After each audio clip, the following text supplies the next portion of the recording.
Gloves Lagayara Mobile Touch Navayasi Tanab Ma Baby. के भयो कान्छा के मिलेर खाने साना बच्चा धेरै मोबाइल चलाउनु हुन्न भनेर होला के भएन भन त भन त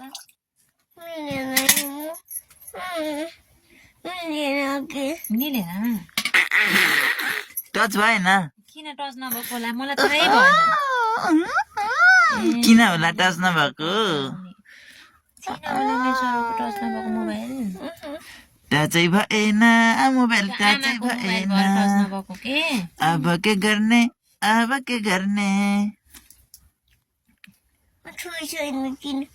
ग्लोभ्स लगाएपछि टच हुन्छ र तिमीले हातमा के लगाइछौ र ग्लोभ्स अनि खोलेर जाड हुन्न म त नाइ म खोल्दैन कल लगाइदिएको तिमीलाई भन्छ कहाँबाट